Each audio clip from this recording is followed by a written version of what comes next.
Institute के समस्त अधिकारियों और कर्मचारियों की ओर से हम इस भाषणमाला के आज इस तृतीय व्याख्यान में जो भी श्रोतागण हमारे साथ में जुड़े हुए हैं उन सबका हार्दिक स्वागत करते हैं, अभिनंदन करते हैं।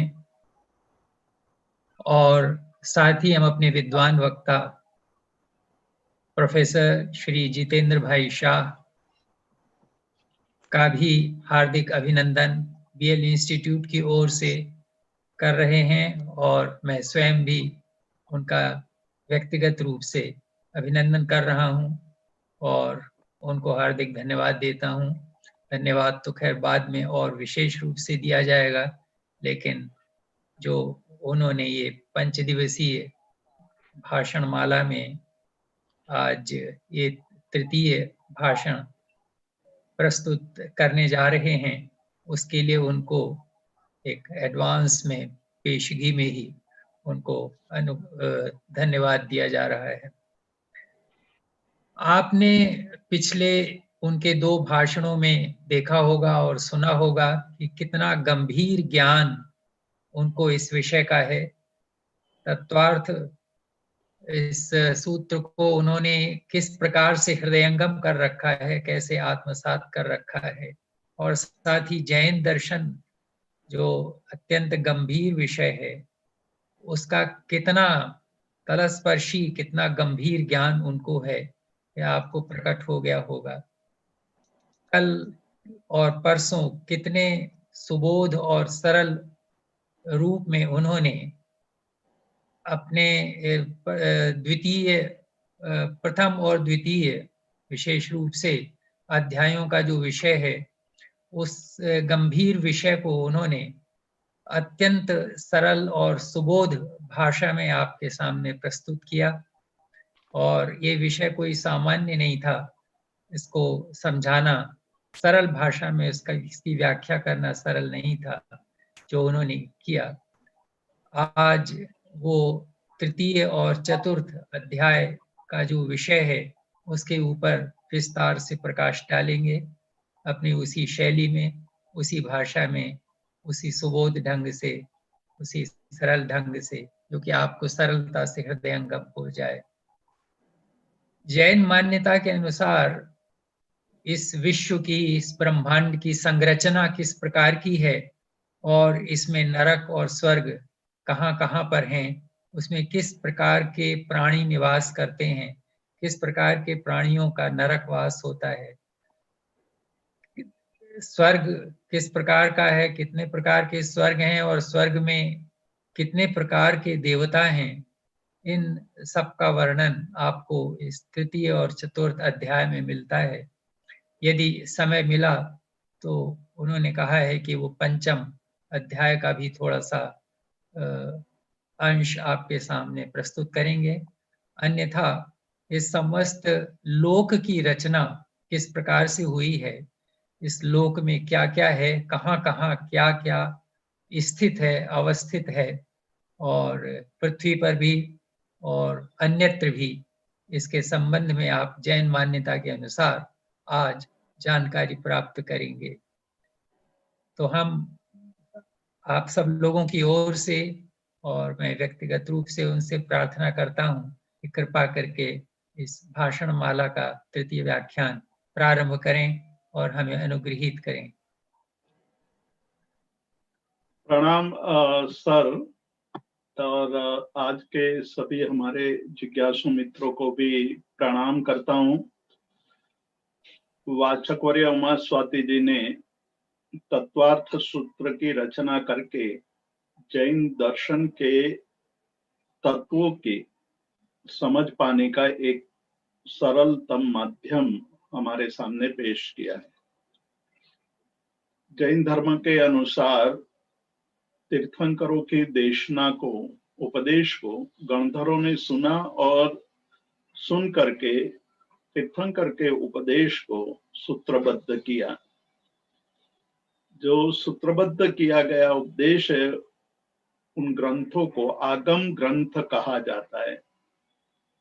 ऐसे वर्तमान में 45 आगम श्वेतांबर जैन परंपरा के अनुसार और दिगंबर परंपरा के अनुसार पूर्व के द्वादशांगी के 12वें अंग के दृष्टिवाद के कुछ अंश आज मौजूद है। उन सब का सार यदि हमें किसी ग्रंथ में देखना हो तो तत्वार्थ सूत्र में हमें मिलता है। इस प्रकार तत्वार्थ सूत्र आगमों के सार भूत ग्रंथ के रूप में प्रसिद्ध हैं और आगम ग्रंथों के अध्ययन के लिए प्रवेश करना हो तो तत्वार्थ सूत्र का अध्ययन करना आवश्यक माना गया है। प्रथम अध्याय में हमने परसों देखा ज्ञान मीमांसा। जैन धर्म के अनुसार ज्ञान कितने हैं, किस प्रकार के हैं, उसके स्वामी कौन कौन हो सकते हैं, उस बारे में हमें विस्तार से बताया गया।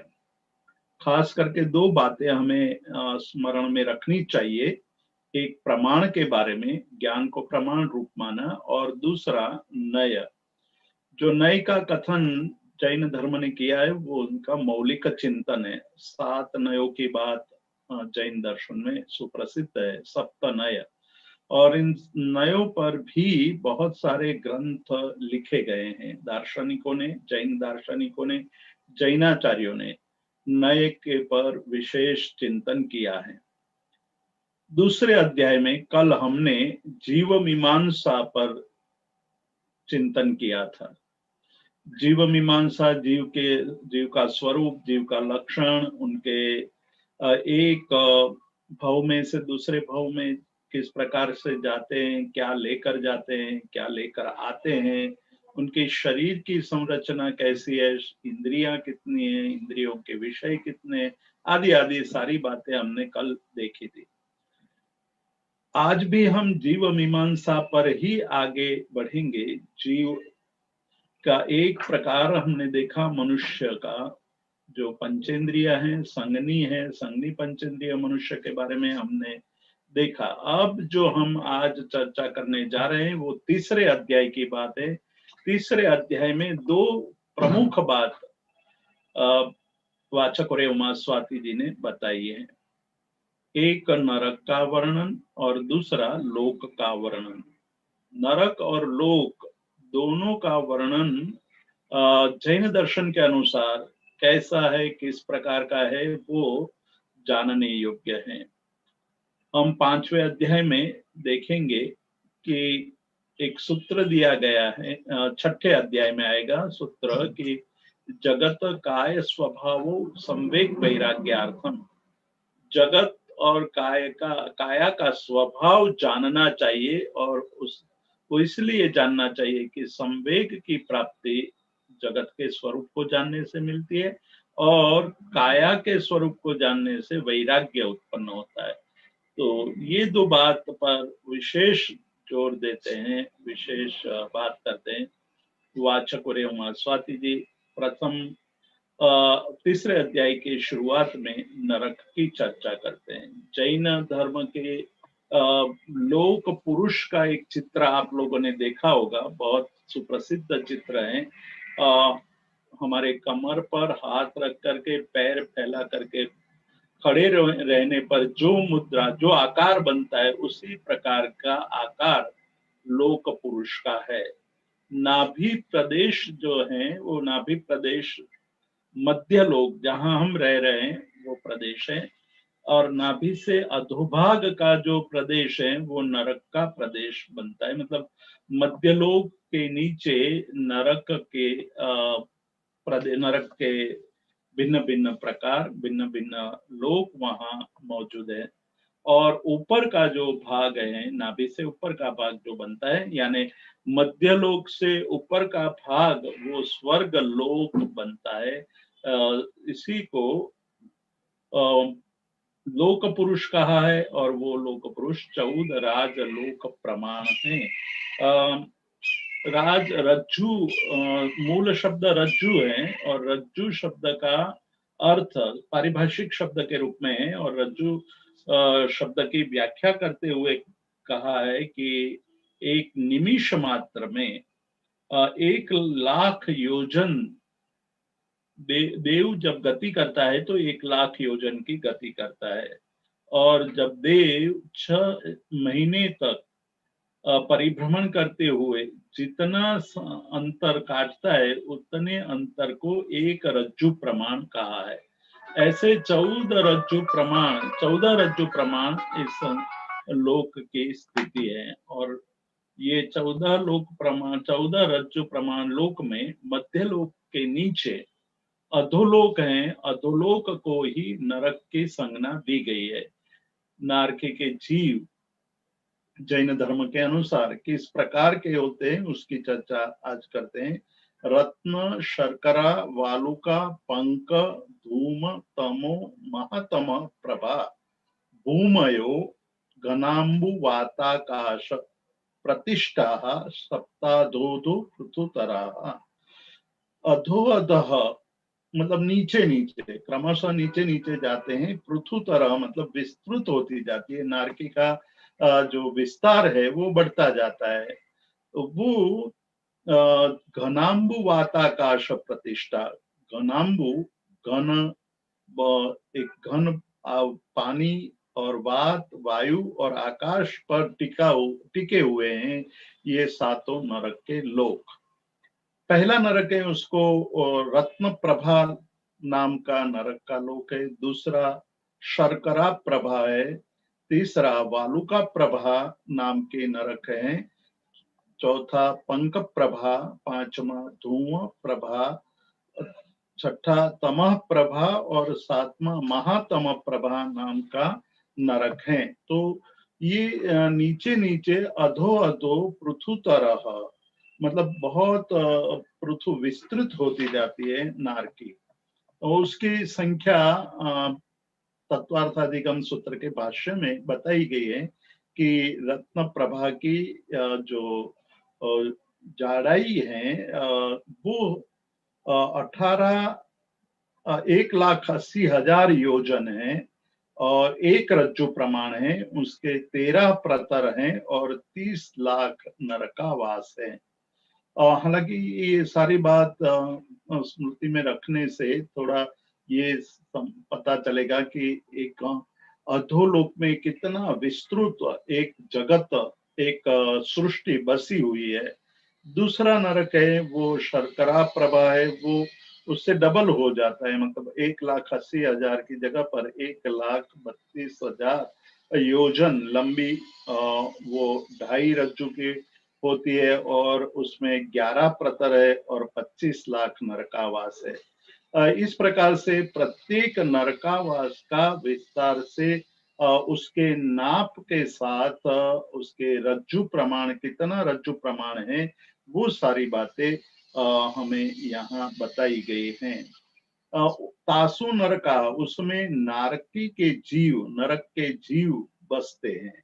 अब नरक के जीव जो होते हैं उसका स्वरूप क्या है, किस प्रकार से वो वहां जीवन जीते हैं, उसकी बात हमने कल एक सूत्र देखा था कि शरीर शरीर 5 प्रकार के होते हैं। उसमें से एक प्रकार है शरीर का वैक्रीय शरीर। वैक्रीय शरीर का मतलब है कि वो ऐसा शरीर है, वो छोटा हो सकता है, बड़ा हो सकता है, लंबा हो सकता है, चौड़ा हो सकता है। वो कहीं भी जा आ सकता है, उसको कोई चीज रोकती नहीं है, मतलब अवरोधक नहीं बनती है। जैसे हमें दीवार अवरोधक बनती है, लेकिन वैक्रीय शरीर को दीवार अवरोधक बनती नहीं है। तो वैसा शरीर ये नारकी के जीवों का होता है। पहले से लेकर 7 नरक के जीवों का शरीर वैक्रीय शरीर होता है। और हमने कल बात कही थी कि नरक के जीव की उत्पत्ति उपपात से होती है। स्वर्ग के जीवों की भी उत्पत्ति उपपात से होती है। मनुष्य योनि के जन्म, मनुष्य योनि में जन्म गर्भ से होता है। माता के गर्भ में 9 महीने तक रहना पड़ता है और 9 महीनों में जीव को अपार दुख को सहना पड़ता है। लेकिन स्वर्ग और नरक के जीवों को इतना लंबा समय या किसी के गर्भ में रहने की आवश्यकता नहीं है। वो वहां एक कुंभी है, एक कुंभ है, उस कुंभ में जाकर के नरक का जीव उसमें गिरता है और 2 घड़ी में 48 मिनट में 48 मिनट्स में अपने योग्य शरीर को प्राप्त कर लेता है। तो कुंभ का जो गला होता है, मतलब उसका मुख होता है, वो मुख छोटा है, उसमें से निकालना पड़ता है। तो उसको निकालते वक्त वहां परमाधामी देव, जो भुवनवासी देव का जो देव होते हैं, वो वहां जाते हैं और उसको निकालते हैं। निकालते वक्त बहुत पीड़ा होती है, तो जन्म से भयंकर पीड़ा का प्रारंभ हो जाता है। वहां नित्य अशुभ लेश्या है। अशुभ लेशा, लेशा शब्द की चर्चा हमने कल की थी। बहुत तीव्र जब अशुभ भाव मन में होता है तो उसको अशुभ लेशा कहते हैं।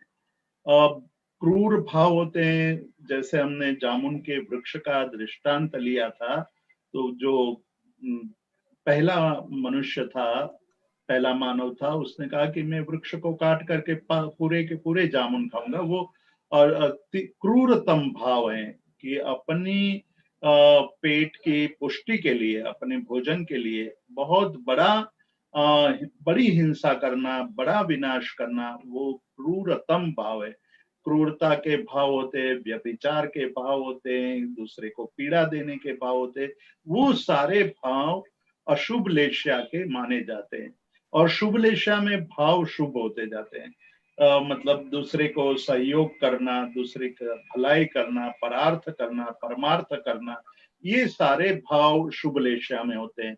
पर नारकी के जीवों में तो हमेशा जन्म से लेकर के अंत तक, मृत्यु तक, उनके जो मृत्यु का समय आता है तब तक वो हमेशा दूसरे को पीड़ा देने की क्रूर भावना रखते हैं। नित्य अशुभ तर लेश्या, मतलब बहुत ही अशुभ लेशा।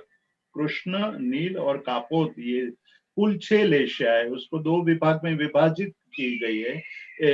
पहली 3 लेशिया अशुभ लेशिया है और दूसरी 3 लेशिया शुभ लेशिया है। नारकी के जीवों में अशुभ लेशिया एक क्रूर भाव होते हैं, दूसरे को पीड़ा देने से आनंद आता है, दूसरे को पीड़ा देना ही उनका मुख्य लक्ष्य रहता है। तो नारकी के जीव जन्म से ही दूसरे को परेशान करने वाले होते हैं। परिणाम उनके कठोर होते हैं, अशुभ परिणाम होते हैं। मतलब उनको मन में जो भाव उत्पन्न होते हैं वो भी अशुभ होते हैं। लेश्या अशुभ है, मन के भाव अशुभ है, उनका देह भी अशुभ है। मतलब उनका शरीर जो होता है, शरीर की चर्चा हम 8वें अध्याय में देखेंगे कि कर्म के हिसाब से, कर्म ग्रंथ में जैन धर्म में 6 प्रकार के शरीरों की बात कही है। उसमें सबसे निकृष्ट शरीर, खराब शरीर जो माना गया है वो हुंडक संस्थान वाला शरीर, मतलब वो पवित्र नहीं होता है, वो अशुभ शरीर होता है। तो वहां नरक के जीवों का शरीर अशुभ है। वेदना अशुभ होती है, उनको बहुत पारावार वेदना होती है। शीत, जहाँ शीत का समय होता है तो अतिशय शीत है, उष्णता का समय होता है तो अतिशय उष्ण होता है, और क्षुधा, तीव्र क्षुधा भी है। तो प्रतिक्षण दुख को सहने वाला ये स्थान है। मतलब वहां प्रतिक्षण दुख ही दुख है। शास्त्रों में नरक के जीवों की वेदना का वर्णन करते हुए, खास करके उद्योतन सूरी ने कुवलय माला ग्रंथ लिखा है। उस कुवलय माला ग्रंथ में उन्होंने लिखा है कि वहां के जो जीव होते हैं, मतलब नरक के जीव, और वहां जो गर्मी होती है वो इतनी पारावार गर्मी होती है, उसको सहना पड़ता है। और नरक के जीव को यहाँ ले आया जाए, एक कल्पना करते हैं कि वहां की गर्मी कितनी भयंकर है, उसके तुलना करने के लिए मनुष्यों को एक दृष्टांत के द्वारा समझाते हैं कि नरक के जीव को मनुष्य लोक में लाया जाए और किसी तवे पर, जिस तवे पर कुछ भोजन सामग्री बनाई जाती है, वैसे गैस पर रखे हुए तवे पर जो एकदम गरम गरम है उस पर नारकी के जीव को बिठाया जाए तो उनको बहुत ही आनंद आएगा, उसको वो भी शीतल लगेगा। जिसको छूने से हमारे हाथ जल जाते हैं, वैसे तवे पर नारकी के जीवों को बिठाया जाए तो उसको आनंद आएगा। तो ये दृष्टांत दे करके हमें ये बताना चाहते हैं कि जब वहां नरक में गर्मी होती है तो अतिशय गर्मी होती है, शीतलता होती है तो अति शीतल है, क्षुधा होती है तो अशुभ, बहुत बड़ी क्षुधा होती है, भय बहुत है, शोक बहुत है, अशुभ क्रिया, वो क्रिया भी अशुभ करते हैं, दूसरे को पीड़ा देने वाली क्रिया है, हमेशा निरंतर अशुभ विचारों के कारण हमेशा प्रपंच में ही पड़े रहते हैं। आगे चलकर कहते हैं कि वहां परस्परोदीरित दुखा, परस्पर एक दूसरे को पीड़ा देने की वृत्ति होती है। कभी वहां नरक के जीव में ऐसा नहीं होता है कि वो दूसरे को मदद करे या दूसरे की सहायता करे, तो ये एक दूसरे को दुख देने वाली वहां वृत्ति होती है। संक्लिष्ट सुरोदित दुखा प्राक चतुर्थ्या, मतलब यहाँ कहते हैं कि चौथी नारकी के पहले तक, मतलब पहली, दूसरी और तीसरी नारकी, रत्न, शर्करा और वालुका, यानी रत्न प्रभा नाम की नारकी में, शर्करा प्रभा नाम की नारकी में और वालुका प्रभा नाम की नारकी में, ये पहली तीन नारकियां हैं, पहले तीन नरक हैं। वो नरक के पहले तीन भागों में भुवनपति नाम के देव वहां जाते हैं और वहां जाकर के लोग वहां नरक के जीवों को पीड़ा देते हैं, वहां उनको दुख देते हैं। परस्पर संक्लिष्ट सुरोदित दुखाश्च प्राक चतुर्थ्या, मतलब पहली, दूसरी, तीसरी नरक के जीवों को देव भी वहां जाकर के पीड़ा देते हैं और इस प्रकार वहां दुख ही दुख है। अब कहते हैं कि उनका आयुष्य कितना है, आयुष्य काल समय के बारे में जैन धर्म का एक अलग विशिष्ट मत है, अलग प्रकार के मान्यता है।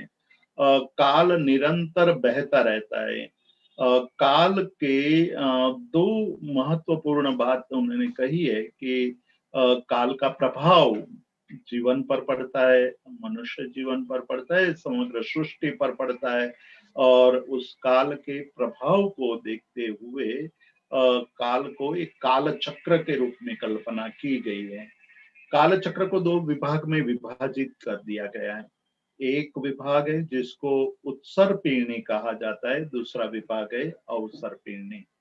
अवसर पीढ़ी का मतलब है जो सारी चीजें घटती जाती है, जिसमें शरीर का प्रमाण, स्मृति, उसका प्रभाव केवल मनुष्य जीवन पर ही नहीं, जमीन पर, अनाज पर, पानी पर, अग्नि पर, सभी पर पड़ता है।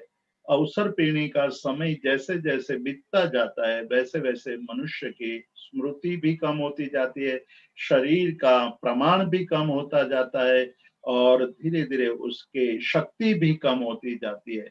मतलब कि अभी जो अवसर पीढ़ी चल रही है उसका पांचवा आरा चल रहा है, मतलब पांचवा भाग चल रहा है। पांचवा भाग के बाद छठा भाग आएगा, वो तो और भी खराब होगा।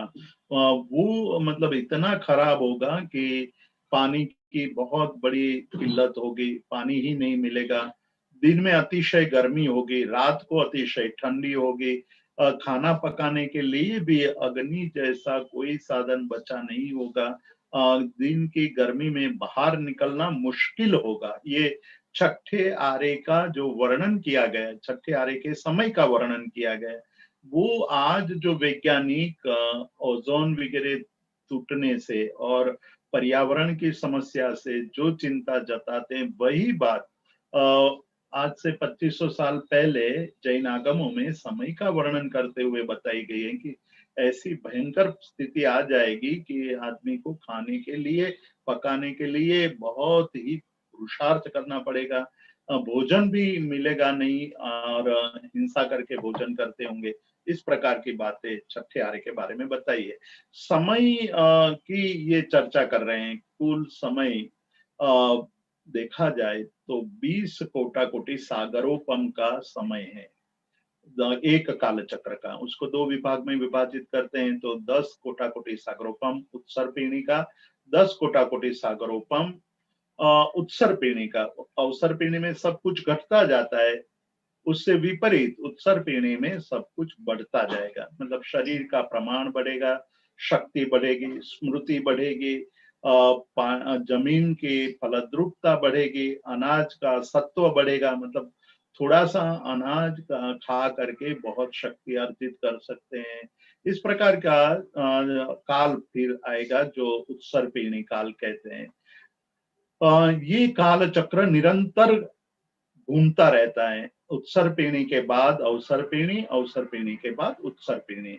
उसका प्रमाण बताया गया है कि 20 कोटा कोटि सागरोपम का एक काल चक्र होता है। तो यह सागरोपम शब्द से काल का प्रमाण बताया गया कि इतने काल तक ये एक काल चक्र होता है। तो ये प्रमाण जो बताया गया है वो कोई नापने वाली बात से नाप करके नहीं बताया जा सकता। इतना बड़ा काल है, इतनी बड़ी समय की अवधि है, तो उस अवधि को दर्शाने के लिए उपमा काल का प्रयोग किया। उपमा बता करके उन्होंने ये काल के समय का वर्णन किया। यह उपमा सागर की उपमा दी। सागर की उपमा देते हुए कहा कि किस प्रकार से सागर में अपार पानी है, उसको नापना मुश्किल है। इस प्रकार से ये एक सागरोपम का समय भी बहुत लंबा होता है। वो खरवा, निखरवा, पद्म आदि संख्या में दर्शाई गई है, उससे भी बड़ी संख्या है। तो सागरोपम को समझने के लिए पहले पल्योपम को समझने की बात की गई है। पल्य मतलब 1 योजन लंबा, 1 योजन चौड़ा, 1 योजन गहरा। इस प्रकार का एक खड्डा बनाया जाए। उस खड्डे में युगलिक के बाल, युगलिक के बाल मतलब जो तीसरे आरे तक या अवसर्पिणी में तीसरे आरे तक, मतलब पहले, दूसरे और तीसरे आरे में युगलिक नाम के मनुष्य होते थे। उन युगलिक के बाल मतलब बच्चे के बाल, मतलब केश, उसको एक काटा जाए, उस केश के छोटे छोटे महीन टुकड़े बनाए जाए और उस टुकड़ों से वो 1 योजन लंबे, चौड़े और गहरे खड्डे को भर दिया जाए।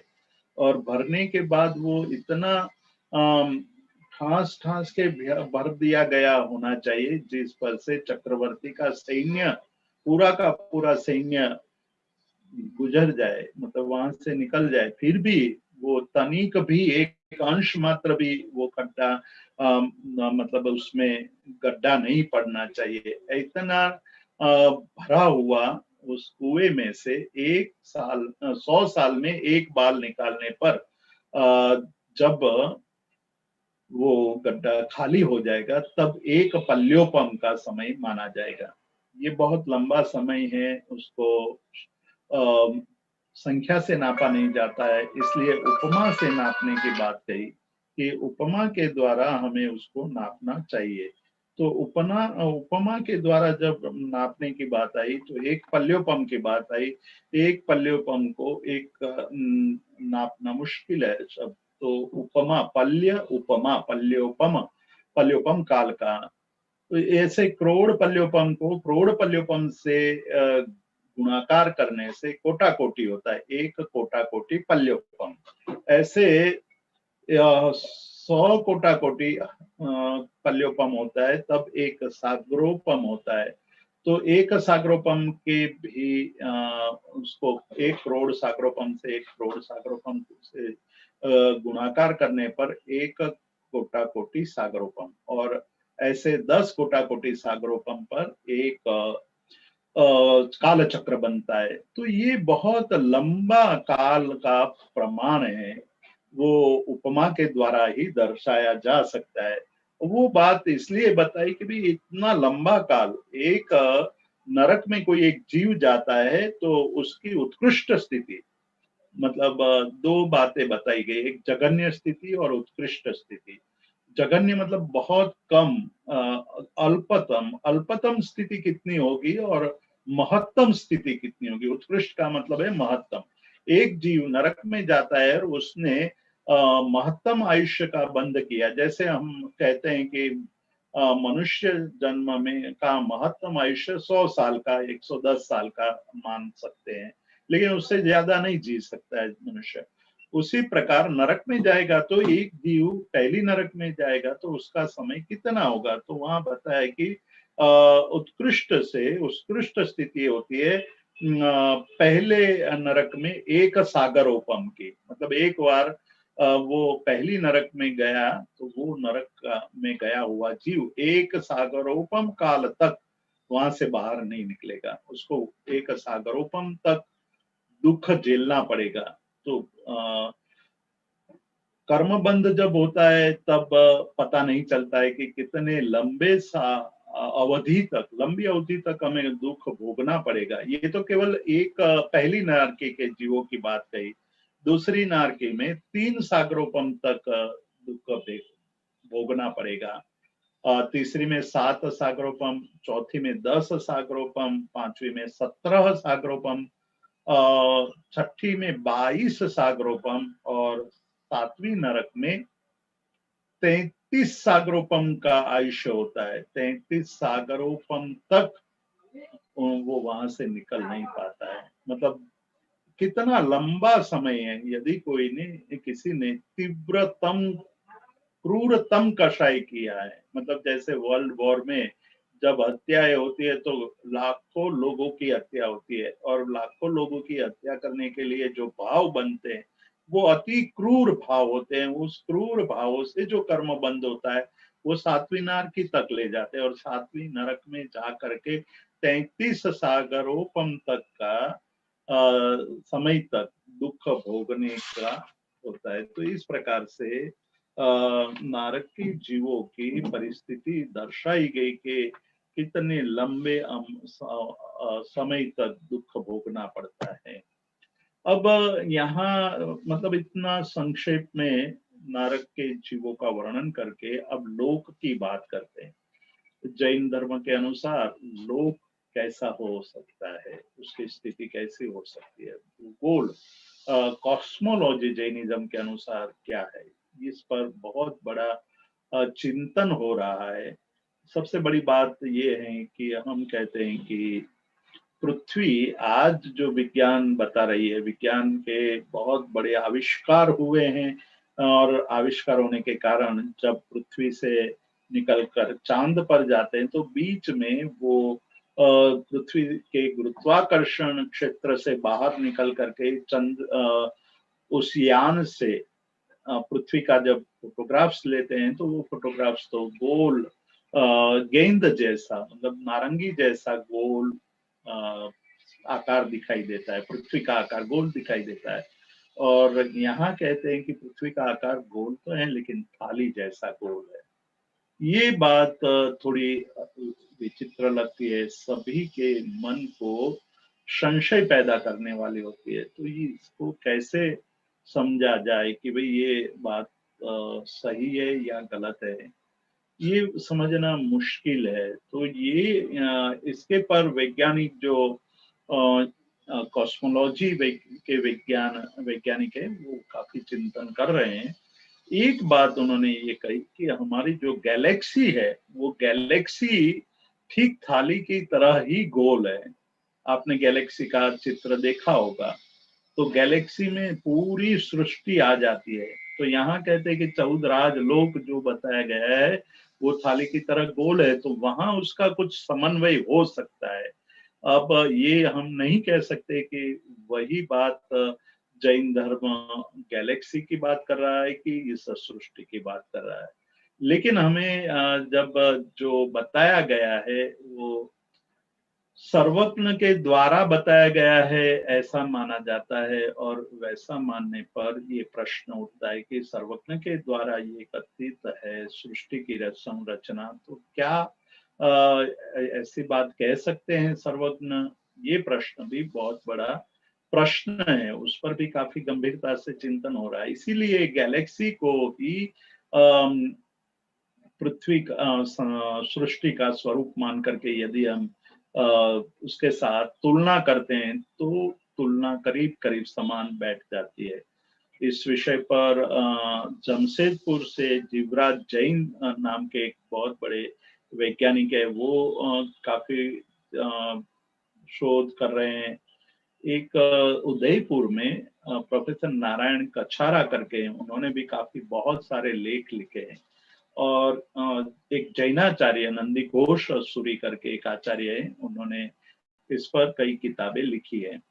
तो ये जो मनुष्य मध्यलोक है, नरक से ऊपर आते हैं तो मध्यलोक आता है।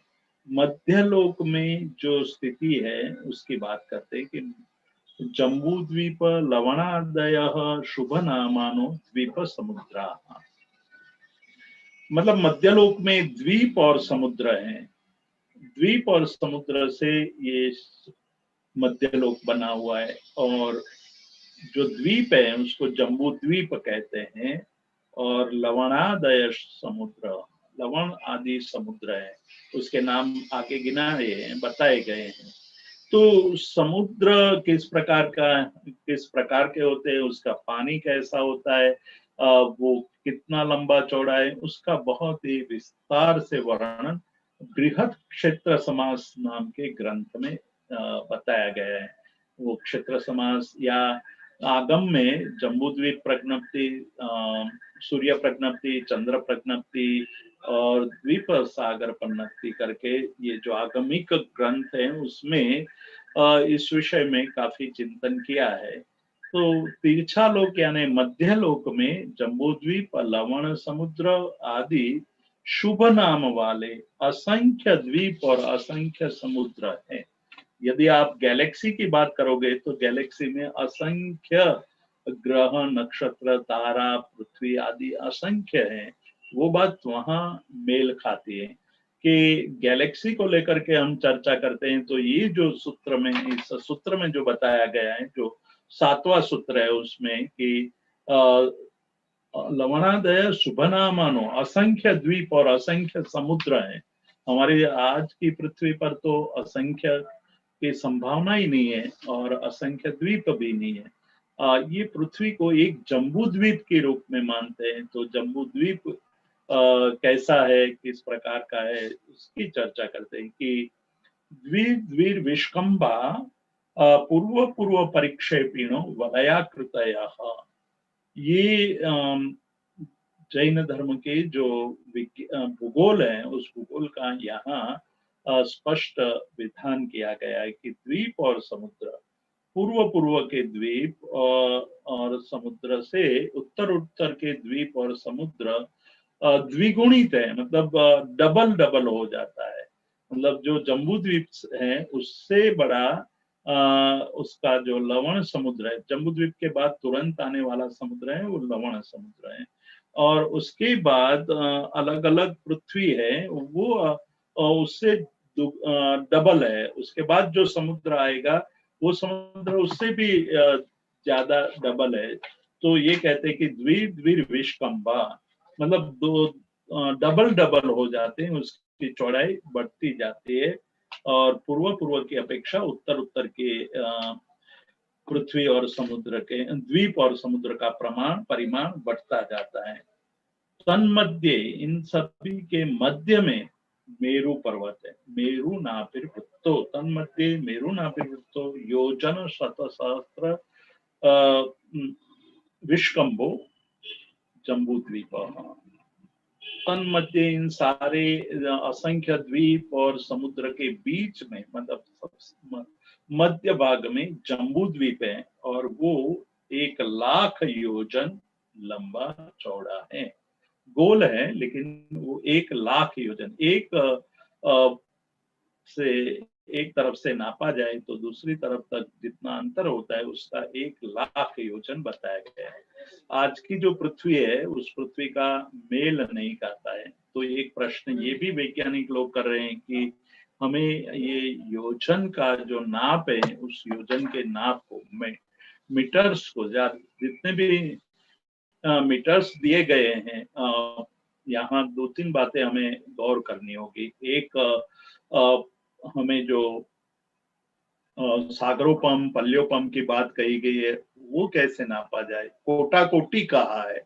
कोटा कोटि मतलब 1 करोड़ से 1 करोड़ को गुणने से, गुणाकार करने से जो संख्या मिलती है उसको कोटा कोटि कहते हैं।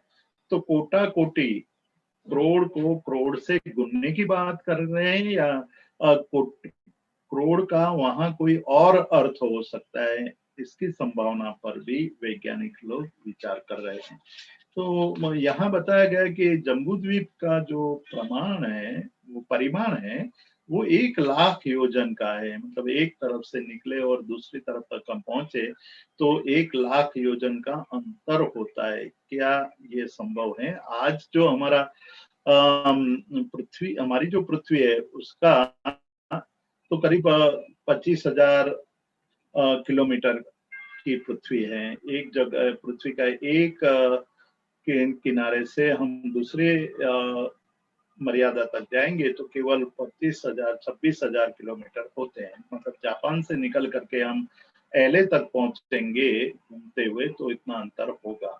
तो ये संभव कैसे होगा, ये इसकी भी एक बहुत बड़ी समस्या है। दूसरी एक समस्या ये है कि आज जो हमें अलग अलग क्षेत्र दिखाई दे रहे हैं, भारत मतलब एशिया खंड है और यूरोप है और उत्तर अमेरिका है, दक्षिण अमेरिका है, इस प्रकार के अलग अलग खंड हैं। 6 खंड में बटा हुआ है आज का विश्व। उसको जम्बूद्वीप कहते हैं जैन धर्म, और उसका आकार तो जामुन जैसा नहीं है। जम्बू का अर्थ है जामुन, जामुन जैसा नहीं लग रहा है। तो ये भी एक प्रश्न है कि किस प्रकार से उसका समाधान किया जा सकता है।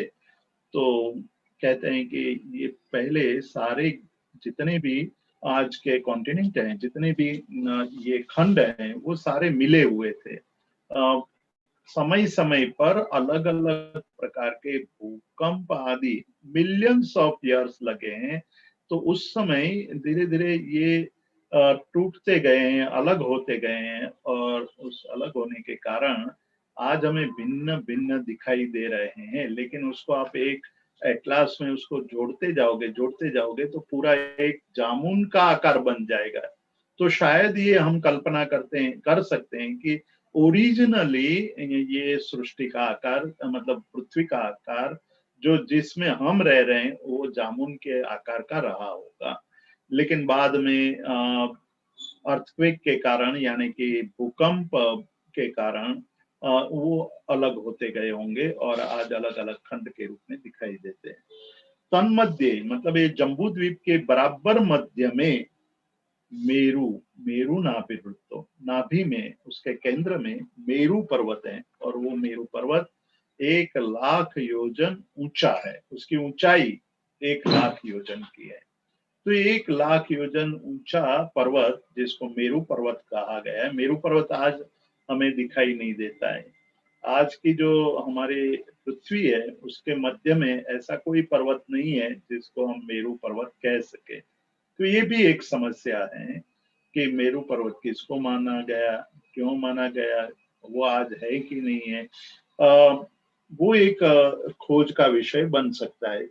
तो ये जम्बू द्वीप के बराबर मध्य में, केंद्र में मेरू पर्वत है, और वो 1,00,000 योजन ऊंचा है, और उसकी पूरी लंबाई चौड़ाई आदि दिखाई गई है।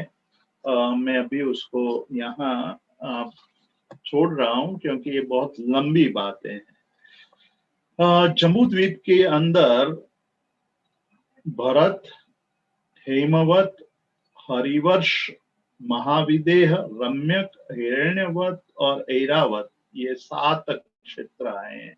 मतलब जम्बूद्वीप के 7 क्षेत्र और 6 पर्वत आए हुए हैं।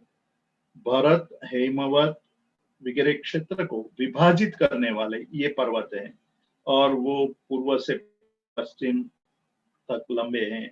इसमें एक हिमवान है, महाहिमवान, निषद, नील, रुक्मी, शिखरी, ये 6 पर्वत जो बहुत लंबे लंबे पर्वत हैं, उससे विभाजन भी होता है।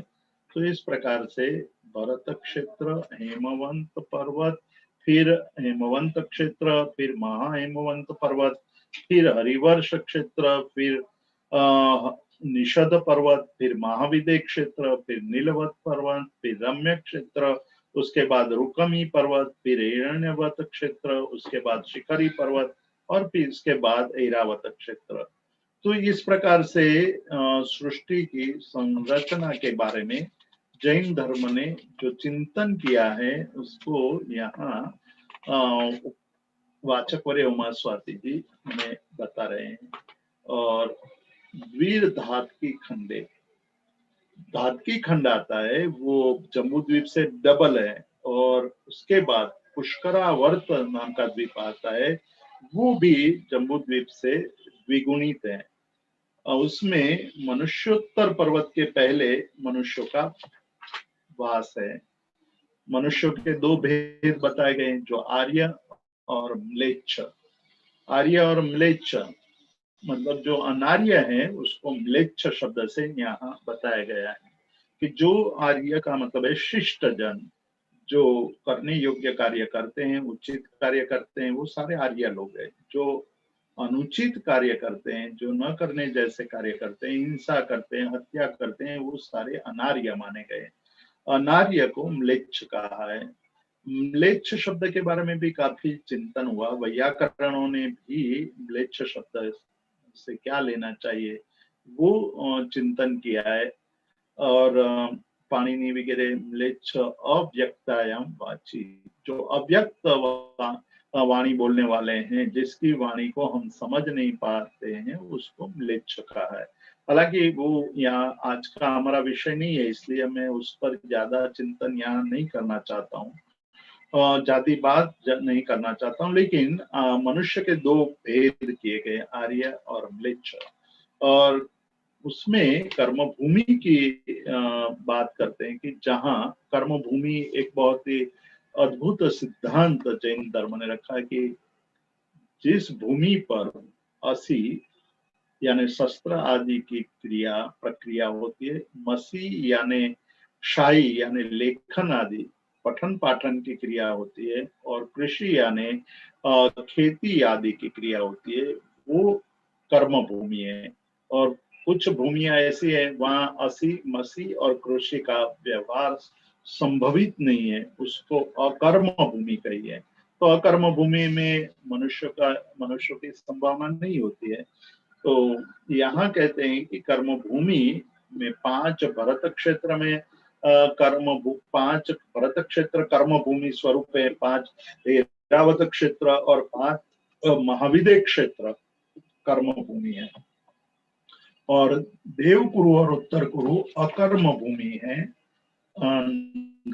स्थिति परापरे त्रिपल्यपम अंतर्मूर्ते, मनुष्य की स्थिति कितनी हो सकती है। मनुष्य भाव पाने पर एक मनुष्य का लंबे से लंबा आयुष्य कुछ समय में, मतलब जो पहले दूसरे तीसरे आर्य में अवसर पीने के पहले दूसरे तीसरे आर्य में आयुष्य लंबा होता है, शरीर प्रमाण भी बड़ा होता है।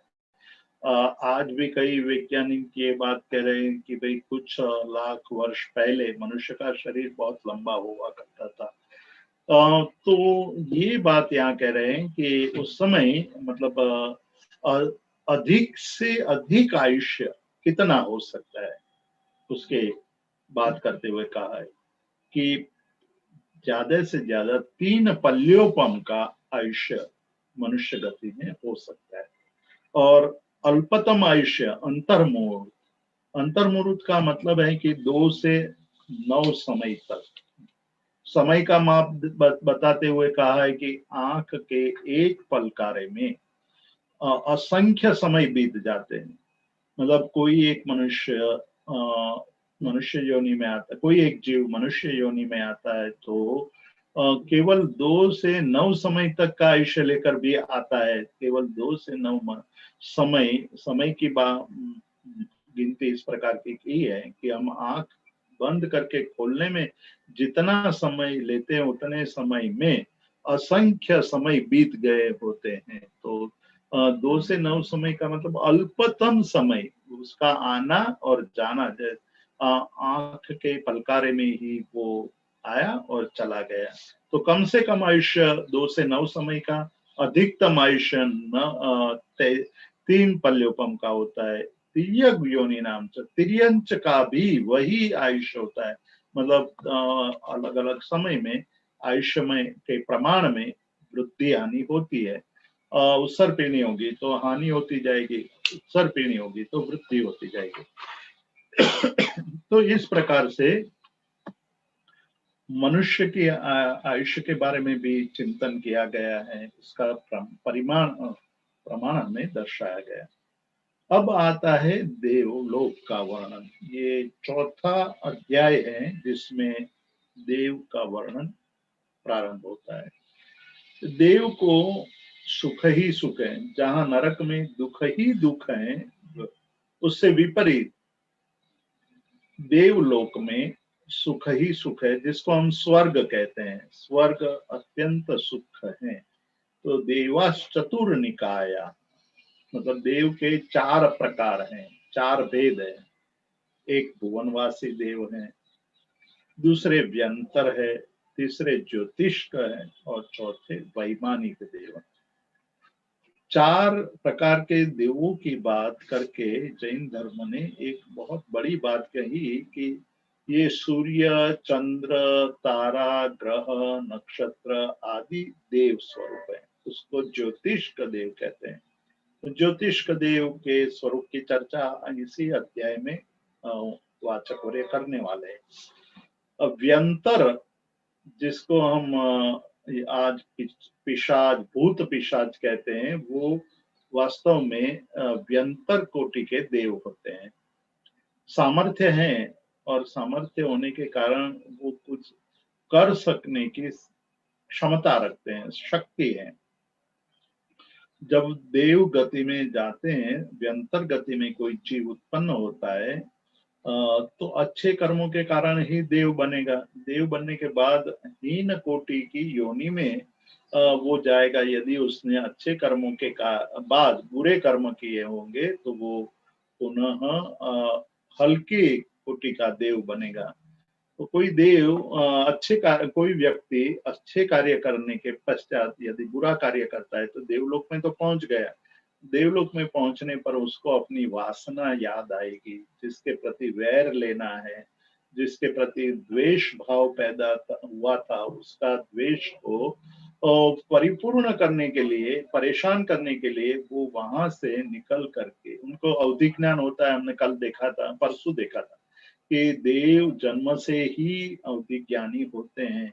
उनको ये पता होता है कि मैं क्यों देव बना हूं, पूर्व में मैंने ऐसे कौन से कर्म किए हैं कि मैं देव बना। तो अच्छे कर्म तो किए हैं इसलिए देव गति मिली, लेकिन उसका जिसके प्रति द्वेष, वैर आदि भाव पड़े हैं वो भी उनको याद आने लगते हैं, उस स्मरण में वो भी पड़ा हुआ है। तो वो उसकी पूर्ति के लिए वहां से निकल करके जहां जिस प्रदेश में वो आदमी है उसके पास पहुंचता है, उसको परेशान करता है। तो व्यंतर कोटि के देव यहाँ पृथ्वी लोक पर आते हैं, मनुष्यों को परेशान करते हैं। सबको नहीं परेशान कर सकते हैं सब, जिसके कर्म और जिसके साथ वैर द्वेष भाव हुआ है उसी को वो परेशान करेंगे।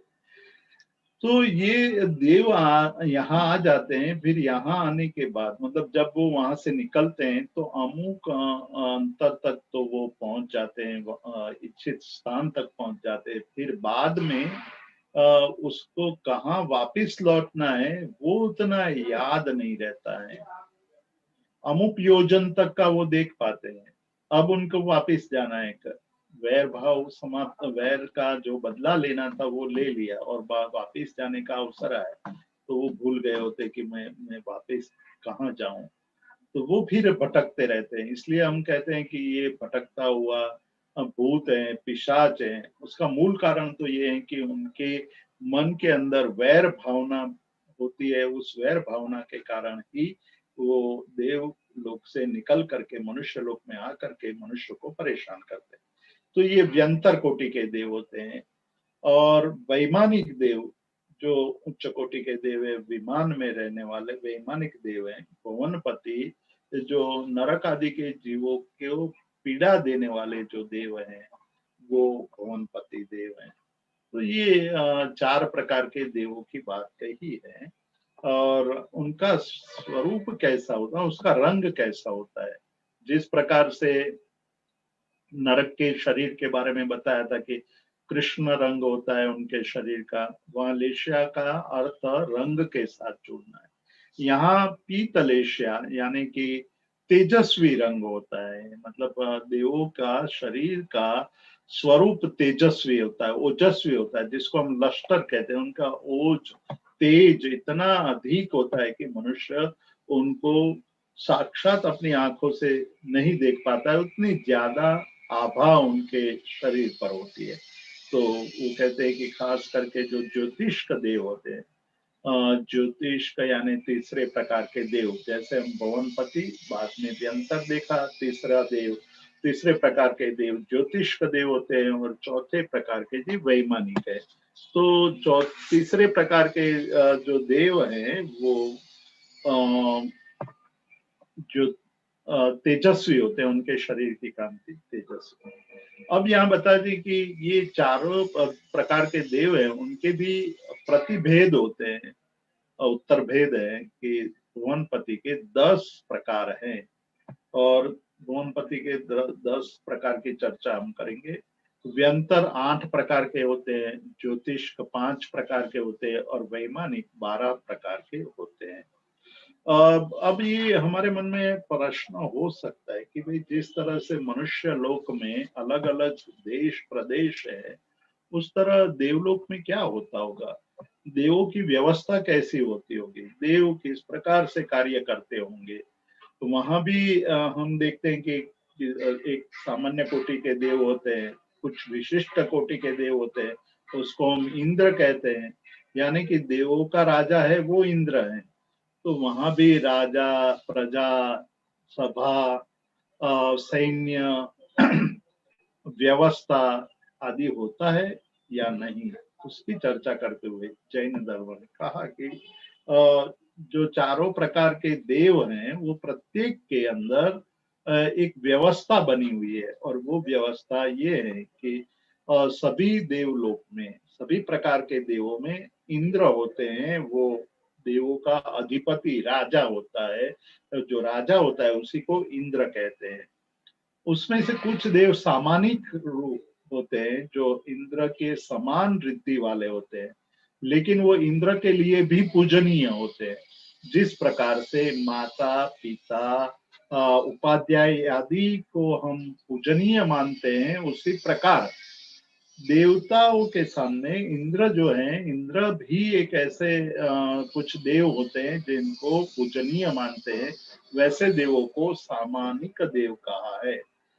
फिर त्रयस्त्रिंशत होते हैं जो इंद्र को सलाह देते हैं, उनको शांतिक और पौष्टिक कर्म द्वारा प्रसन्न रखते हैं। और ये देव भोग में बहुत आसक्त रहने के कारण दो गुंदक भी कहा गया है। दो गुंदक नाम की उनकी संज्ञा है। तो एक तरफ जो इंद्र हैं उनको सलाह देते हैं, मतलब एक उनका एडवाइजरी बोर्ड है, या उनको ये कहे कि उनका एक इनर सर्कल है जो नीति निर्धारण करते हैं, सलाह सूचन देते हैं, वो त्रयस्त्रिंशत देव होते हैं। फिर पारिषद्य, मतलब इंद्र सभा के जो मेंबर होते हैं वैसे देवों को पारिषद्य देव कहते हैं। इंद्र सभा में आकर के वो बैठते हैं, विनोद आदि करते हैं, चर्चा विचारणा करते हैं। फिर कुछ देव इंद्र आत्मरक्ष होते हैं, मतलब इंद्र की रक्षा करने वाले बॉडीगार्ड टाइप के ये देव है, जिसको आत्मरक्ष कहा है। कुछ लोकपाल है जो पुलिस की तरह या सिक्योरिटी गार्ड की तरह हैं, जो इंद्र की और देवलोक की रक्षा करने वाले देव हैं, उसको लोकपाल कहते हैं। जैसे हम यहाँ देवलोक मनुष्य लोक में कहते हैं कुछ क्षेत्रपाल है, क्षेत्र की रक्षा करने वाले देव है तो क्षेत्रपाल कहते हैं। उसी प्रकार वहां अलग अलग प्रदेश की रक्षा करने वाले जो देव होते हैं उनको लोकपाल कहते हैं। अनेक मतलब सेनापति, वहां के कुछ देव सेनापति होते हैं। प्रकीर्णक मतलब शहर में रहने वाले जो सामान्य जन की तरह सामान्य देव हैं उसको प्रकीर्णक देव कहते हैं। और बाद में अभियोग्य यानी नौकर के समान इंद्र के कार्य करने में सहायक, इंद्र के वो मदद करने में, इंद्र इंद्राणियों के कार्य करने में जो लगे हैं उसको यहाँ अभियोग्य देव कहा गया है।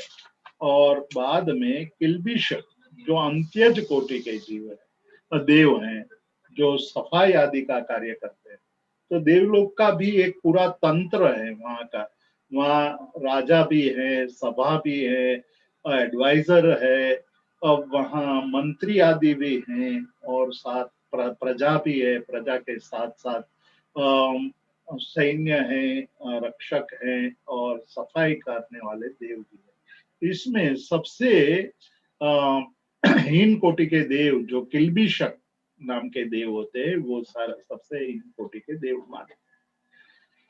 अब इस देव का जो एक पूरा देवलोक का एक पूरा साम्राज्य किस प्रकार से होता है उसका वर्णन यहाँ करके कहते हैं कि भाई जो व्यंतर और ज्योतिष नाम के जो दो देव हैं या देवलोक हैं, व्यंतर नाम का देवलोक और ज्योतिष का नाम का देवलोक, उसमें त्रयस्त्रिंशत और लोकपाल नहीं है। त्रयस्त्रिंशत के बारे में हमने देखा था कि त्रयस्त्रिंशत अर्थात उनको सलाह देने वाले, मतलब उनको शांतिक पौष्टिक कर्म करने वाले जो देव हैं उनको त्रयस्त्रिंशत देव कहा गया है, वो वहां नहीं होते हैं।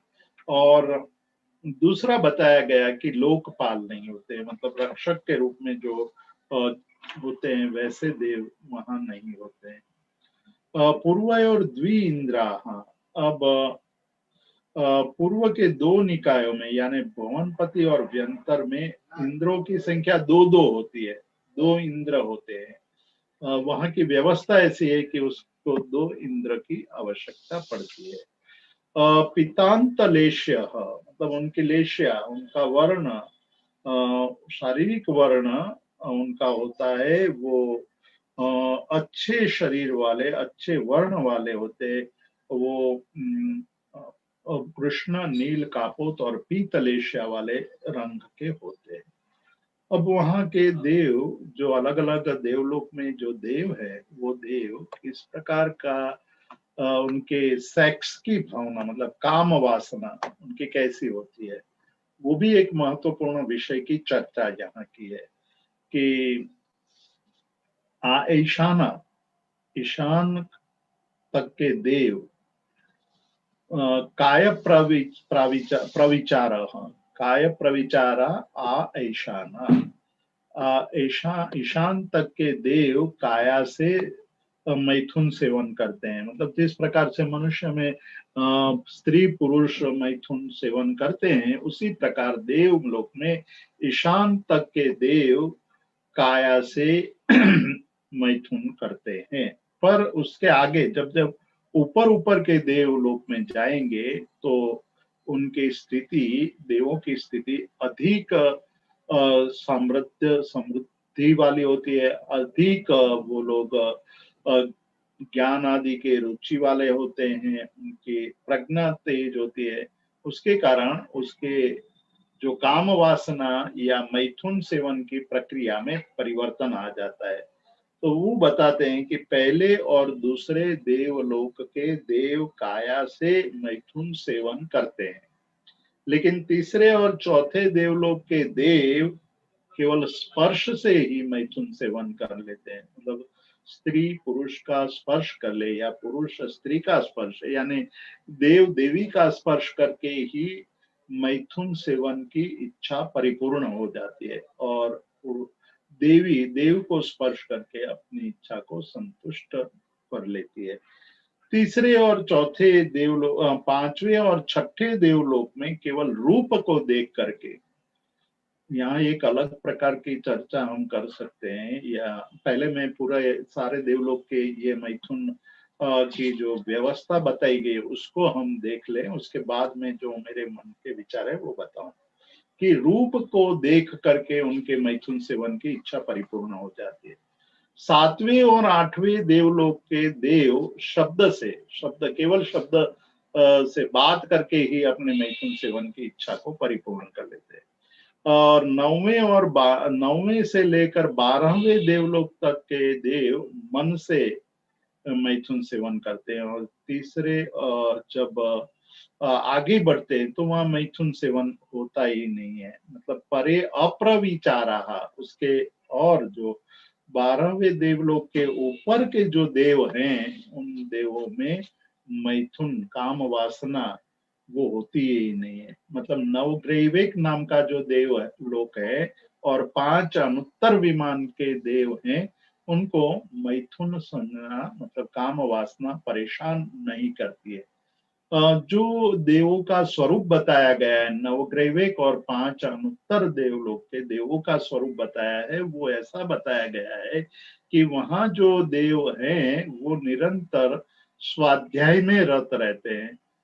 जन्म से लेकर मतलब देवों की उत्पत्ति से लेकर के मृत्यु तक, अवसान तक की अवस्था तक वो केवल स्वाध्याय में, अध्ययन में लीन रहते हैं। तो जो स्वाध्याय में लीन रहता है उसका काम वासना इतनी उनको परेशान नहीं करेगी। तो ये एक बात बताई गई कि जैसे जैसे आप नीचे उतरते जाओगे, जैसे जैसे आपके भाव नीचे उतरते जाएंगे, वैसे वैसे काम वासना तीव्र बनती जाएगी, और अंत में जाकर के काया से मैथुन सेवन की वृत्ति बढ़ती जाएगी।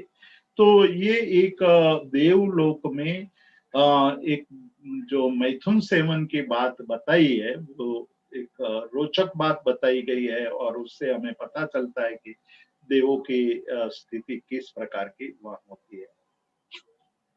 अब जो हमने देखा था कि भुवनपति के 10 भेद है, उस 10 भेद में असुर कुमार, नाग कुमार, विद्युत कुमार, सुपर्ण कुमार, अग्नि कुमार, वात कुमार, स्तनित कुमार, उदधि कुमार, द्वीप कुमार और दिक कुमार, इस प्रकार से भुवनपति देव के 10 भेद बताए गए हैं। उसके वर्णन करते हुए उसके निकाय, उसके मुगट के चिन्ह, उसके शरीर का वर्ण, उसके वस्त्र का वर्ण, वो किस दिशा में रहते हैं और उसके भवन किस प्रकार के होते हैं, उसका आयुष्य कितना है, उत्कृष्ट आयुष्य कितना है, जघन्य आयुष्य कितना है, आदि आदि विस्तृत चर्चा टीका में की गई है। भाष्य आदि टीका में उसका वर्णन हमें प्राप्त होता है। व्यंतर जो देव होते हैं उसके हमने 8 भेद किए थे। किन्नर, किम पुरुष, महोरग, गांधर्व, यक्ष, राक्षस और भूत एवं पिशाच, ये 8 भेद व्यंतरों के हैं। किन्नर, किम पुरुष, महोरग, गांधर्व, यक्ष, राक्षस, भूत और पिशाच। तो इस प्रकार से हमें जो ये व्यंतर के 8 प्रकार प्राप्त होते हैं।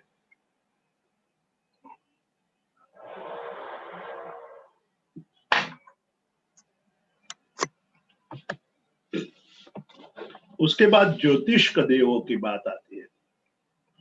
सूर्य, चंद्र, ग्रह, नक्षत्र और प्रकीर्ण तार, ये 5 भेद ज्योतिष्क देवों के हैं। और ये ज्योतिष्क देव, उनके विमान है सूर्य, चंद्र, ग्रह, नक्षत्र, तारा, प्रकीर्ण तारा। इस प्रकार के 5 भेद ज्योतिष्क विमान के, ज्योतिष्क देवों के हैं। उसके विमान है सूर्य, एक स्वयं विमान स्वरूप है, उसके अंदर जो देव रहते हैं उसको सूर्य ज्योतिष्क देव। चंद्र को एक स्वयं विमान के रूप में देखा है और उसके अंदर रहने वाले देव को चंद्र देव कहते हैं। तो ये क्या करते हैं? तो कहते हैं कि मेरु प्रदक्षिणो नित्य गतयो नृलोके, मनुष्य लोक के ऊपर मेरु पर्वत के गोल गोल वो हमेशा गति करते रहते हैं। तो यहाँ हम जो कल बात कर रहे थे कि जैन भूगोल में और आज की भूगोल में जो अंतर पाया जाता है वो यहाँ पाया जाता है कि मेरु की प्रदक्षिणा करने वाले हैं, सूर्य और चंद्र घूमते हैं, हमेशा गतिमान है। आज का भूगोल ये कह रहा है कि सूर्य तो एक जगह पर स्थिर है, वो घूमता नहीं है, और बाकी के सारे ग्रह उसके आगे पीछे घूमते रहते हैं। खैर उस विषय में हम और ज्यादा अधिक चिंतन यहाँ नहीं करेंगे। तत्कृत काल विभाग, सूर्य और चंद्र की गति के कारण पृथ्वी पर, सृष्टि पर काल का विभाग, यानी आज कल, एक मास पहले, एक मास बाद, ये सब जो विभाग होता है वो सूर्य और चंद्र की गति के कारण होता है, और वो मनुष्य लोक से बाहर रहे हुए। और अब वैमानिक देवों की बात करते हैं। वैमानिक देवों के लिए हमने 12 वेद देखे थे, उसका वेदों का वर्णन धीरे क्रमशः हम देखेंगे। सौधर्म, ईशान, सनत कुमार, महेंद्र, ब्रह्मलोक, लांतक, महाशुक्र, सहस्रार, आनत, प्राणत, आरण, अच्युत, नवक्रैवेक, विजय, वैजयंत, जयंत, अपराजित और सर्वार्थ सिद्ध, इस प्रकार के ये वैमानिक देव के 12 भेद बताए। देवों में क्या होता है? जब हमने नरक की बात की थी तो उसमें ये देखा था कि नित्य वहां जो हमेशा अशुभ लेशा होती है, शुभतर लेशा, देह वेदना विक्रिया, अशुभ वेदना होती है, अशुभ विक्रिया होती है, सब कुछ अशुभ अशुभ अशुभ है, लेशा भी अशुभ है, वेदना भी तीव्र है। तो यहाँ क्या होता है? तो कहते हैं यहाँ स्थिति भी अच्छी है, लंबी स्थिति है, प्रभाव ज्यादा है, सुख अधिक है, द्युति है, विशुद्ध लेशा मतलब भाव विशुद्ध है, इंद्रियों के विषय शुभ है, अवधि उनका विस्तार वाला होता है। तो इस प्रकार से देवों के जो बात कही गई है वो नरक से तद्दन विपरीत है। नरक के जीवों को दुख भोगना पड़ता है, स्वर्ग के जीवों को सुख। गति शरीर परिग्रह अभिमान तो हीना, जैसे जैसे ऊपर ऊपर के स्वर्ग लोक में जाएंगे तो वहां की गति कम होती जाएगी। मतलब आप देखेंगे कि जैसे जैसे सुख बढ़ता है तो उनकी जो गति है वो कम होती जाएगी। ये जैन मत है। शरीर है वो भी इतना लंबा चौड़ा नहीं होगा, परिग्रह अल्प हो जाएगा और अभिमान अल्प हो जाएगा। तो ये बात बताई कि गति शरीर परिग्रह अभिमान तो हीना, जैसे जैसे ऊपर के देवलोक में जाएंगे तो इस प्रकार का परिवर्तन हमें दिखाई देगा। तो आगे चलकर कहते हैं कि पीत पद्म शुक्ल लेशा द्वित्री शेषेशु, मतलब जैसे जैसे ऊपर ऊपर जाएंगे तो लेशा भी शुभ होती जाएगी, पीतलेशा, पद्मलेशा और शुक्ललेशा। सर्वार्थ सिद्धि में रहे हुए देवों का जो विचार होता है, उसके भाव होते हैं, वो शुक्ल लेशा के कारण अत्यंत पवित्र, शुद्ध, निर्मल होते हैं। ग्रैवेक के पूर्व में कल्प होते हैं और उच्च पूजक भाव उसमें मर्यादा है। ब्रह्मलोकालय लोकांतिका, लोकांतिक देव का स्थान ब्रह्मलोक है। और 9 प्रकार के लोकांतिक देवों की बात बताई है। अनुत्तर विमान आदि विजय आदेशों में 4-4 विमान होते हैं। तिर्यंच किसको कहते हैं? तो कहते हैं कि औपपातिक मनुष्येभ्यो शेषा तिर्यज्ञ। अब शुरुआत में हमने दूसरे अध्याय में मनुष्य के स्वरूप की बात कर दी, नरक की बात कर दी, और अब देवों की बात भी सब करीब करीब समाप्त होने जा रही है। तो कहते हैं कि अब तिर्यंच किसको कहेंगे? तो कहा कि औपपातिक जो जीव है, मतलब जो उपपात से जन्म होने वाले जो जीव है उसको छोड़ करके और मनुष्यों को छोड़ करके बाकी के जो जीव बचे हैं वो तिर्यंच माने जाएंगे। तो 4 गति की बात हो गई, मनुष्य गति, नारक गति, तिर्यंच गति, देव गति। देव और तिर्यंच उपपात से जन्म लेते हैं और मनुष्य गर्भ से जन्म लेते हैं। उससे भिन्न जो जन्म बचा है वो तिर्यंच है।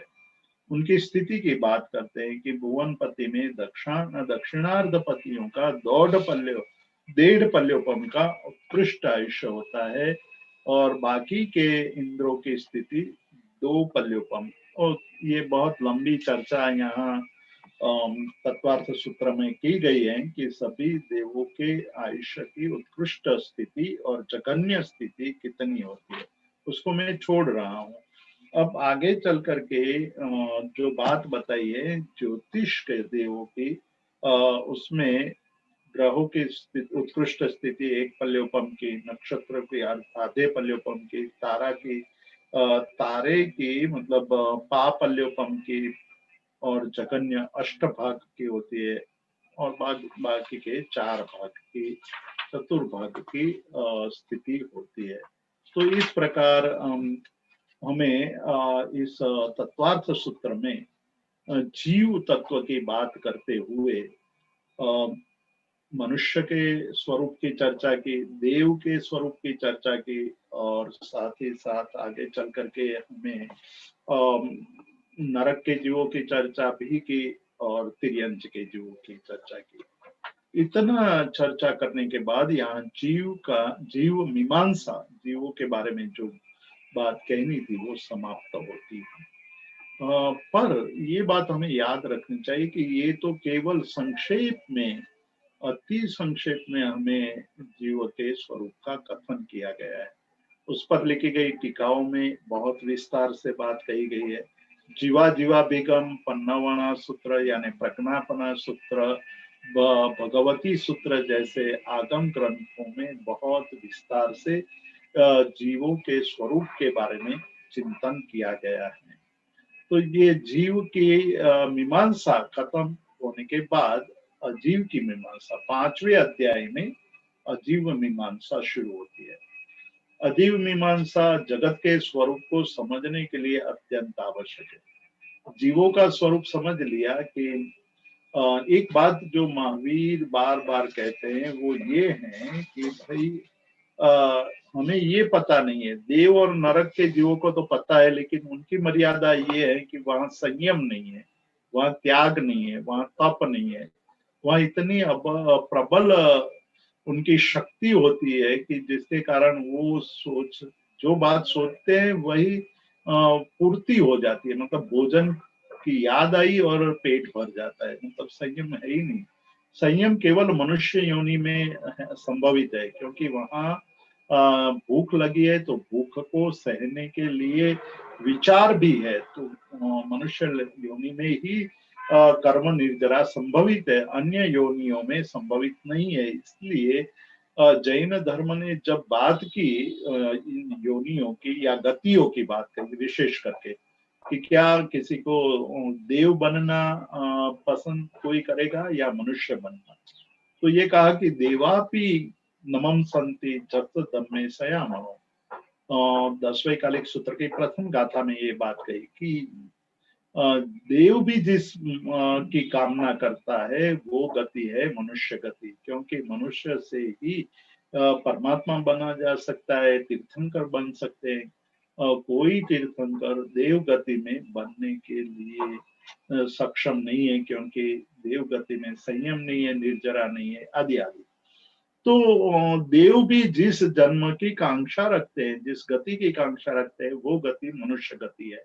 और मनुष्य गति के स्वरूप को समझने के लिए ये चारों गति का स्वरूप समझाया कि आप एक बहुत बड़े अवसर से निकल रहे हैं, उस अवसर को सार्थक कीजिए। लेकिन उस अवसर की सार्थकता जगत के स्वरूप को समझने से आती है। तो जगत का स्वरूप क्या है वो अजीव तत्व के द्वारा समझा जा सकता है। तो अजीव के स्वरूप की चर्चा शुरू करते हैं 5वें अध्याय से कि ये सृष्टि किस प्रकार की है, उसमें कैसे कैसे तत्व पड़े हुए हैं। ये पृथ्वी का संचालन कैसे होता है। जैन धर्म ने एक बात कही, जैन दर्शन ने, कि भाई ये सृष्टि के अंदर जो तत्व है उसमें उसका कोई संचालक है या नहीं है। नैयायिक आदि ने तो ये कह दिया कि ईश्वर उस सर्वशक्तिमान है, ईश्वर के द्वारा ही इसका संचालन हो रहा है। तो वो ऐसी कोई शक्ति है, ऐसा कोई तत्व है जो इस सृष्टि का संचालन करता है, क्या ये स्वयं संचालित है। स्वयं संचालित का मतलब है कि यहाँ सब कुछ जो हो रहा है वो एक ढंग से हो रहा है, अपने आप स्वयं हो रहा है। उस पर यहाँ चर्चा का प्रारंभ करते हैं। जगत के स्वरूप को समझने के लिए वैज्ञानिक यानी भौतिक शास्त्र के विज्ञान के रहस्य को समझने के लिए ये पांचों अध्याय बहुत ही महत्वपूर्ण है। पहले दिन मैंने जो बताया था कि द्रव्य का स्वरूप समझने के लिए, पदार्थ के स्वरूप को, वस्तु के स्वरूप को समझने के लिए, वस्तु कैसी है, वस्तु में किस प्रकार से परिवर्तन होता है, परिवर्तन होता है तो मूल वस्तु में परिवर्तन होता है कि उनके अलग अलग आकार प्रकार में परिवर्तन होता है, ये सारी बातें ये सब पंचम अध्याय में बताई गई। अजीव तत्व है, जिसमें जीव नहीं है, जिसमें उपयोग नहीं है, जिसमें बोध रूप व्यापार नहीं है, वो तत्व अजीव तत्व है। और अजीव तत्व कैसा है उसका यहाँ स्वरूप वर्णन करते हैं कि धर्म, अधर्म, आकाश, उद्गल, ये चार तत्व अजीव तत्व हैं। धर्म, अधर्म या ये पारिभाषिक शब्द है, जो प्रचलित शब्द है धर्म और अधर्म, उस अर्थ में यहाँ धर्म और अधर्म नहीं लेना है। धर्म एक अलग तत्व माना गया, अधर्म को यहाँ अलग तत्व माना है।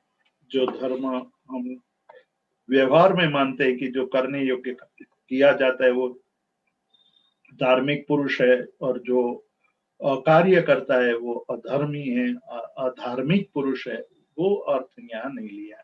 यहाँ जो लिया है वो अर्थ लिया है कि जो गति में सहायक तत्व है, जो गति करने में सहाय करता है, सहायक है, वो तत्व को धर्म कहा है, और स्थिति में जो सहायक है उसको अधर्म कहा है।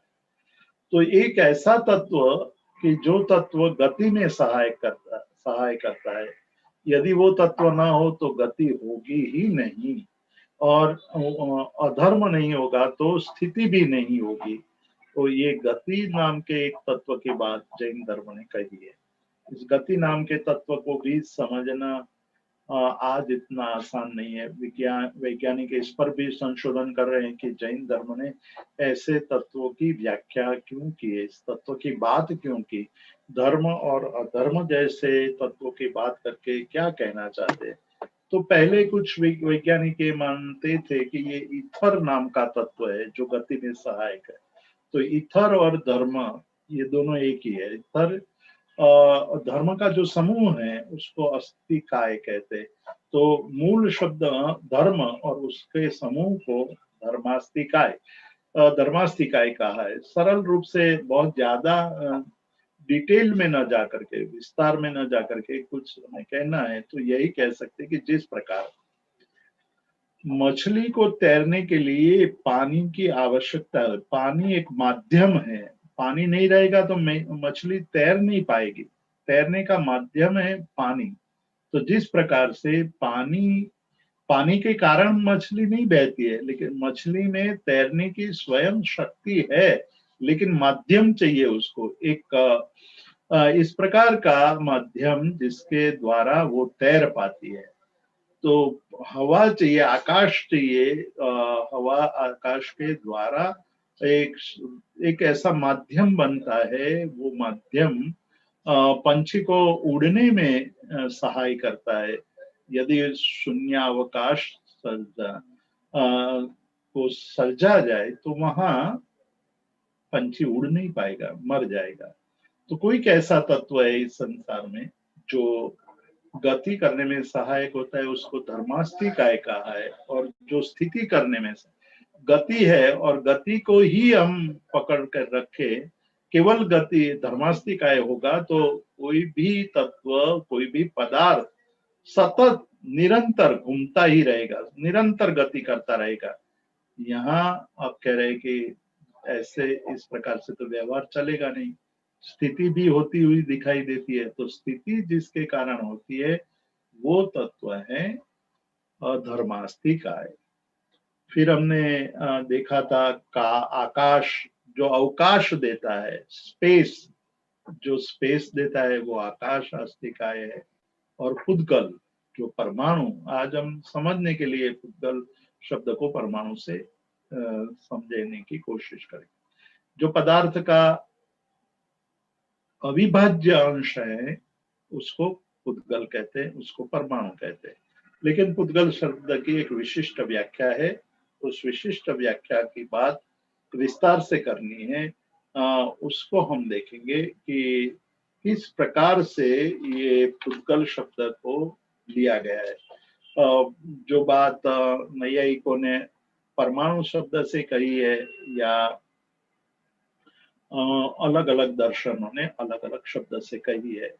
जैन धर्म ने पुद्गल शब्द से कही है। पुद्गल, पुद पूर्ण, गल यानी गलना, जिसमें पूर्ण गलन का स्वभाव है, जो निरंतर उसमें परिवर्तन होता रहता है। नए नए पर्यायों की उत्पत्ति, पुराने पर्याय का नाश। पुद्गल पूर्ण और गलन, नए पर्यायों का पूर्ण होना, पुराने पुद्गलों का नाश होना। और इसी के आधार पर अनेकांतवाद का सिद्धांत बनता है। जिस प्रकार से जीव के अंदर अनेक प्रकार के भाव हमने देखे, उसी प्रकार पदार्थ के अंदर, पुद्गल के अंदर भी भिन्न भिन्न स्थिति है, विभिन्न स्थिति है। तो पुद्गल से परमाणु लेना है, पुद्गल क्या स्वरूप हम आगे देखेंगे कि पुद्गल किस प्रकार से कार्य करता है।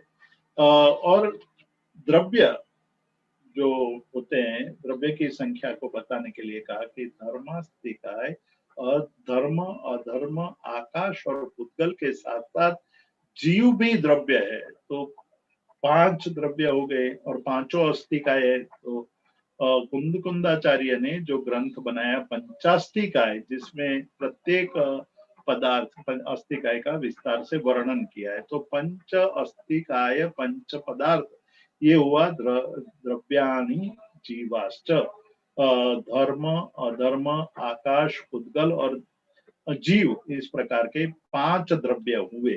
वो 5 द्रव्य का स्वरूप बताते हैं कि पांचों द्रव्य नित्य है, अवस्थित है, स्थिर है, तथा पुद्गल के सिवाय जो 4 द्रव्य है वो अरूपी है।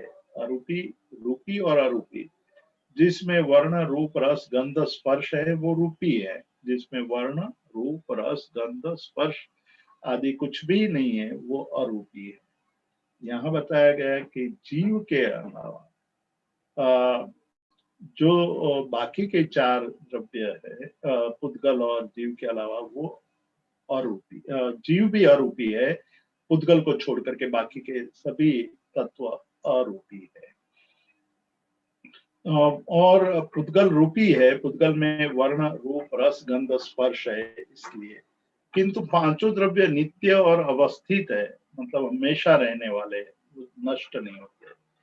जीव नष्ट नहीं होता है, इसलिए कहा गया कि एक गति से दूसरी गति में उसका परिभ्रमण होता है, संक्रमण होता है, लेकिन एक गति में से दूसरी गति में जाने से उसका नाश हो गया ऐसा नहीं माना जा सकता। जीव का कभी भी नाश नहीं होता है, जीव की कभी उत्पत्ति नहीं होती है और जीव का कभी विनाश भी नहीं होता है। मतलब जीव नित्य है, अनादिकाल से है, अनंत काल तक रहेगा। उसके आधार पर ही कर्म विज्ञान, कर्म सिद्धांत बनता है कि जीव का नित्यत्व क्या है, अनित्यत्व क्या है, क्यों परिभ्रमण करता है और किस प्रकार से उसमें सुख दुख की अनुभूति होती है। वो बात हमें कर्म विज्ञान में 8वें अध्याय में हम देखेंगे।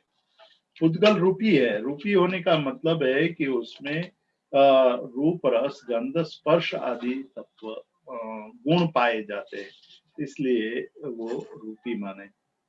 आकाशाद एक द्रव्याणि, आकाश तक के द्रव्य एक है, मतलब उसमें अनेकत्व नहीं है, अनेक नहीं है, मतलब धर्मास्तिका एक है, अधर्मास्तिका एक है, आकाश एक है। लेकिन पुद्गल अनंत है, जीव अनंत है। 5 द्रव्य माने गए, 5 द्रव्यों का स्वरूप वर्णन कर रहे हैं। स्वरूप समझ, इस प्रकार के चिंतन से हमें द्रव्य के स्वरूप का बोध होता है। और यहाँ कह रहे हैं कि आकाश तक के द्रव्य एक है और बाकी के अनेक है। और आकाश तक के जो तत्व है आकाश तक के, वो निष्क्रिय भी है, मतलब उसमें कोई क्रिया नहीं है। क्रिया नहीं होने के कारण वो केवल माध्यम बन सकते हैं, वो क्रिया करते नहीं है। और क्रिया करने में प्रेरक बन सकते हैं, माध्यम बन सकते हैं, एक माध्यम बन के वो प्रवृत्ति करने में सहायक बन सकते, और उससे ज्यादा कुछ भी नहीं कर सकते। तो ये बात यहाँ बात कही गई। अब धर्म और अधर्म के परिणाम, उसके प्रदेशों की संख्या आदि की चर्चा हम कल करेंगे। आज हम यहाँ रुकते हैं।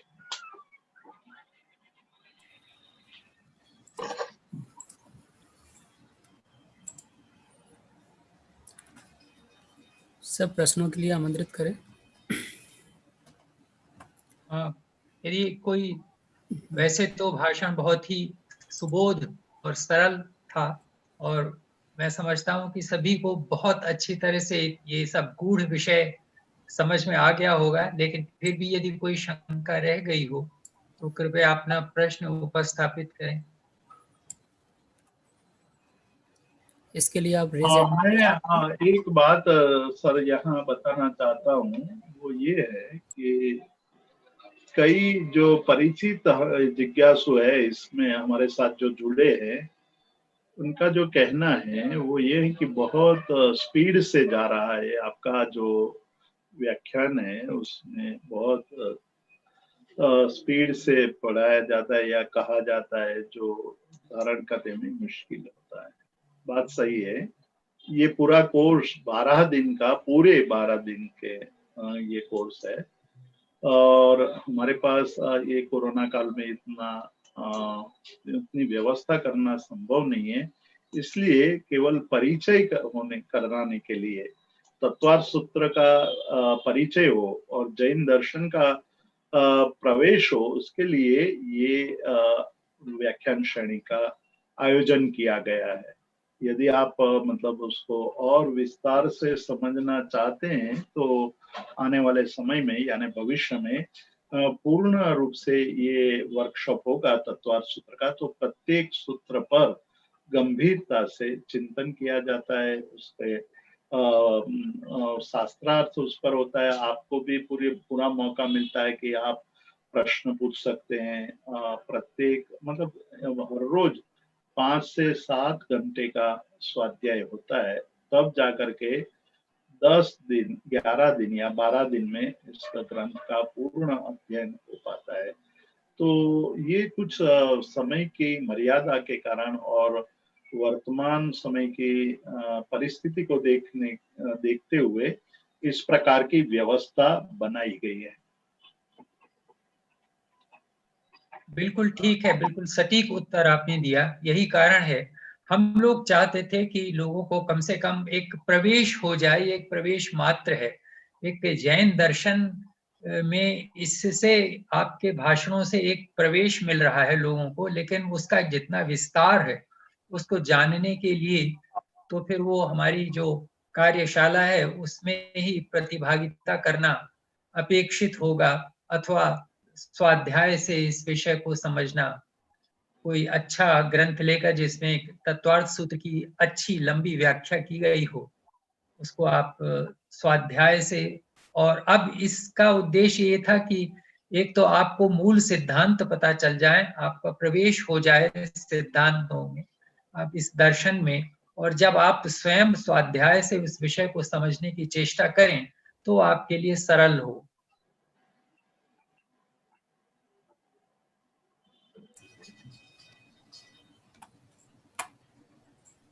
कोई प्रश्न है या नहीं?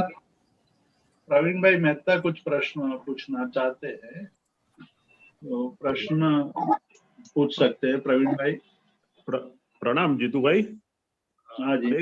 આપે એમ કીધું કે મોક્ષ ગતિમાં જવું હોય તો આપણે અહીંયા મનુષ્ય જન્મ પરથી કઈ જવાય, તો મહાવિદ્ય ક્ષેત્રમાંથી તીર્થંકર પદ મળે ના મળે એ જાણવું હતું। महाविद्य क्षेत्र में पण मनुष्य, वहां भी मनुष्य है, तो वो मनुष्य से ही मुक्ति मनुष्य भाव से ही मुक्ति मिल सकती है, अन्य भावों से मुक्ति नहीं मिल सकती है। इसलिए महाविद्य क्षेत्र में भी जो अवस्था मनुष्य भाव की अवस्था होगी तो वहां से आप मोक्ष में जा सकते। Thank you, thank you, thank you.